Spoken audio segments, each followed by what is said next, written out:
Most beginners don't need more flexibility. They need a better setup, because if your yoga starts in the wrong place, every pose feels harder than it should.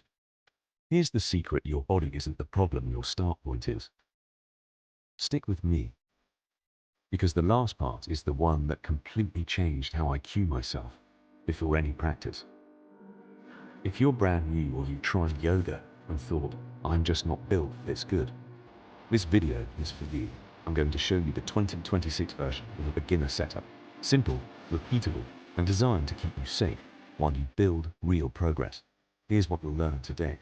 The where do I place my body checklist, how to set your mat and props like a pro, and the 3 alignment cues that make even basic poses feel more stable. And yes, by the end I'll give you a quick pre-class routine you can use forever. Now here's where it gets interesting. Most people treat the mat like it's just a background, but your mat is part of your nervous system's instruction manual. First, place your mat on a flat surface, not slightly sloped, not whatever. If you feel yourself wobbling even a little before you move, your body will stay in protection mode. Second, give yourself space, so forward folds have room for knees, hips, and hands without crunching your space.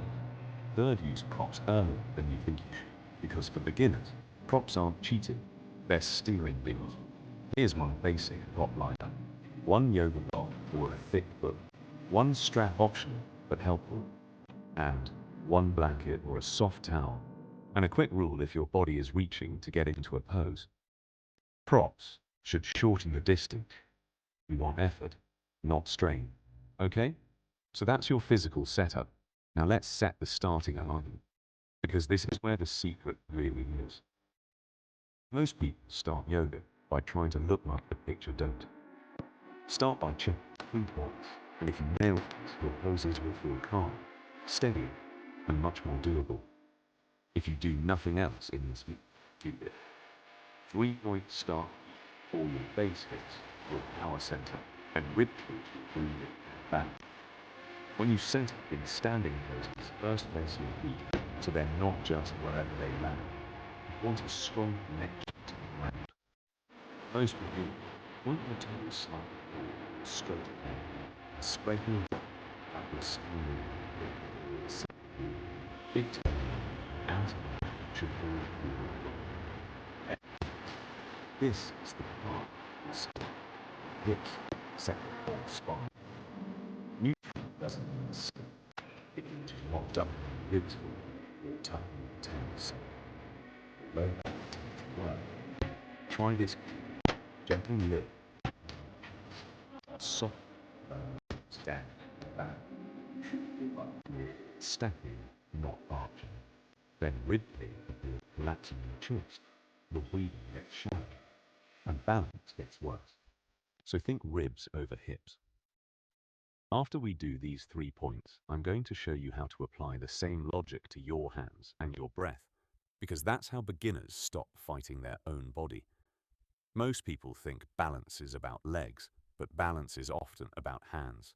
When you're in poses like downward dog plank or even a simple lunge, your hands are your grounding sensors. And if your hands are positioned wrong, your shoulders compensate and everything feels shaky. So let's set your hands like a pro. Rule 1. Fingers should be spread, but not clawing. Think wide and relaxed, and if your wrists are complaining, check if you're putting too much weight into the outer wrist. Instead, spread your weight across the whole palm, especially the base of your index finger and thumb. Rule 2 hands under shoulders in plank. If your hands are too far forward, you'll feel it in your shoulders and your lower back may try to take over. Too far back and you'll collapse. So palms active, elbows soft. You're not locking everything out. You're pressing the floor away like you're trying to gently separate